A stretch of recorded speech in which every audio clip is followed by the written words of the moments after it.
అనకాపల్లి జిల్లా పరవాడ ఫార్మా సిటీలో Deccan remedies private limited లో ప్రమాదం చోటు చేసుకుంది. ఇందులో విధులు నిర్వహిస్తున్న సీనియర్ కెమిస్ట్ ఎంపోల్ నాయుడు మృతి చెందారు. ఈ ఘటనపై సమగ్ర విచారణ చేసి కార్మిక కుటుంబానికి ₹1 కోటి నష్టపరిహారం చెల్లించాలి అని pharma city staff and workers union CITU అధ్యక్షులు గనిశెట్టి సత్యనారాయణ డిమాండ్ చేశారు.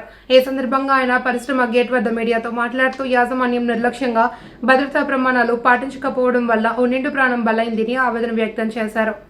భద్రతా ప్రమాణాలు పాటించాలి అని, కార్మికులకు రక్షణ, భద్రతా, సంక్షేమం అమలు చేయాలి అని గనిశెట్టి డిమాండ్ చేశారు. అనకాపల్లి జిల్లాలో ఉన్నటువంటి పరవాడ ఫార్మా సిటీలో ఘోర ఘటన అనేటువంటి చోటు చేసుకుంది. ఏదైతే డెక్కన్ రెమెడీస్ అనేటువంటి ప్రైవేట్ లిమిటెడ్ పరిశ్రమలో జరిగినటువంటి ఘటన గాని మనం పరిశీలించినట్లయితే 5వ తేదీన జరిగినటువంటి ఘటన తర్వాత హాస్పిటల్ కి తరలించారు. ఆయన 5వ తేదీన అస్వస్థకు గురయ్యాడు. కంపెనీలో తీవ్ర అస్వస్థకు గురైనటువంటి పోలినాయుడు 41 సంవత్సరాలు ఉన్నటువంటి సీనియర్ కెమిస్ట్ ని విశాఖపట్నంలో ప్రైవేట్ ఆసుపత్రికి తరలించారు. ఈ రోజు తెల్లవారుజాము 6 గంటల సమయంలో ఆయన మృతి చెందినటువంటి పరిస్థితి. ఫార్మా పరిశ్రమలో భద్రతా ప్రమాణాలు పాటించండి, భద్రతా ఆడిట్ నిర్వహించండి, కార్మికుల ప్రాణాలకు రక్షణ కల్పించండి, కార్మికుల యొక్క సంక్షేమాన్ని, రక్షణని, భద్రతని యాజమాన్యాలు గాలికొదిలేయడం వల్ల ఈ రకమైనటువంటి పరిస్థితి చోటు చేసుకుంటుంది.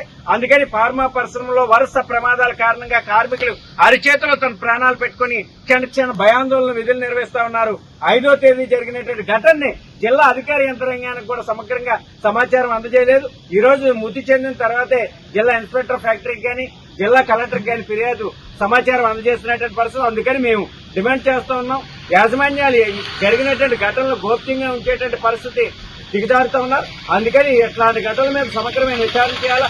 రెవెన్యూ, పోలీసు, అలాగే inspector factory, police control board అధికారులు విచారణ చేసి దీని మీద చర్యలు చేపట్టాలని ఫార్మాసిటీ స్టాఫ్ అండ్ వర్కర్స్ నేను డిమాండ్ చేస్తా ఉంది. ఈ ఘటన మీద జిల్లా కలెక్టర్ ఫిర్యాదు చేయబోతా ఉన్నాం. అలాగే పోలినాయుడు కుటుంబానికి ఒక ఉద్యోగం కల్పించాలి, పరిశ్రమలో పర్మనెంట్ ఉద్యోగం, అలాగే వాళ్ళ కుటుంబానికి ₹1 కోటి నష్టపరిహారం చెల్లించాలని pharma city staff and workers CITU demand చేస్తాం.